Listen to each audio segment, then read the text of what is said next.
As globalization accelerates and as we become more and more integrated into one world, questions remain about our future. Will we become more democratic, or will the pull of dictatorship take us away from open societies? As a psychologist, I'm interested to understand human thinking and action.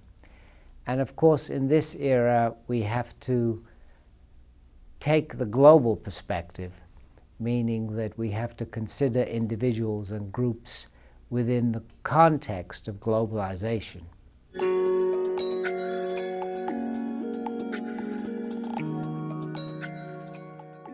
So we're now interrelated in ways that we were not before, and through forces that are very powerful and highly unpredictable. And of course, these forces are not bound within any national boundaries.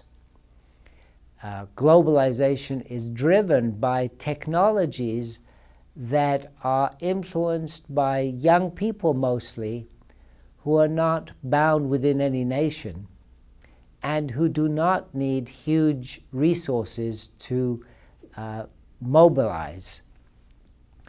Another very important aspect of globalization is, of course, the economy, the global economy, and the interconnected nature of the global economy was illustrated very clearly for us in the 2008 world economic crisis. In that crisis, we saw that small countries such as Greece, such as Ireland, could have a very important impact on global trends, not just because of the objectively defined ways in which the economies are measured, but because of the psychological impact of a country such as Greece looking as if it might become bankrupt. So globalization is driven by technologies and economic factors, but there are also other very important ways in which globalization today is new. For example, consider the ways in which security has been transformed. Interconnectedness in security is much higher today. For example, in the 19th century, the global power, Britain, was concerned with countries such as Afghanistan and Yemen. However, nobody in London was worried about being attacked from Afghanistan or Yemen. But today, in the United States, we do have to be worried about being attacked from faraway places such as Afghanistan and Yemen. Consequently, we can see that in terms of security, there is an interconnectedness today that was not there even a few decades ago. Globalization is also very different today in the sense that there is a fear among minority groups, minority cultures, minority languages, minority religions, that they are being wiped away. Now, of course, we in the West might argue that the goal of modernization and westernization is not to eliminate minority groups, minority languages, minority cultures. However, this does not negate the fears that these cultures have. And there is a lot of evidence showing that they have a solid basis for their fear. If we think back to the last 500 years, at least 2/3 of the languages that existed in the world when Columbus arrived in North America have now been eliminated. They have been completely lost to us. Something like 6,000 languages are left in the world, and it is predicted that most of these languages will be dead by the end of the 21st century. So there is some basis for the fear that minorities have about their cultures and languages and ways of life being lost. So globalization, from their perspective, is a very threatening process, and they see it as a process that they have to defend themselves against. Whereas in the West, most of the discussions we have about globalization involve job loss and the exportation of economic opportunities to countries like China and Vietnam.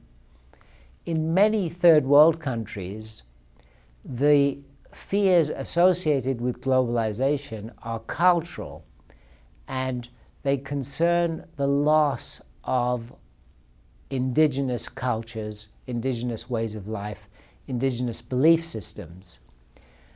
One of the consequences of this collective identity threat that the minorities fear is radicalization. One of the things that it's difficult for us in Western nations to imagine is how deep and how threatening the fear is arising out of globalization for some minority cultures and particularly religions. And by minority here, I don't mean numerical minority, I mean power minority. And one of these power minorities is Islam. That is, Muslims around the world feel that they are under threat from westernization. And one of the explanations for the radicalization of some Islamic groups is the threat they feel from globalization, particularly in relation to the role of women and to the modernization of societies with respect to the family.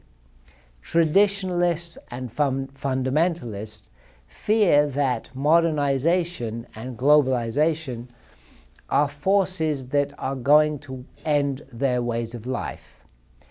And one of the reasons why radicalization has been taking place in Islamic societies is a reaction to globalization.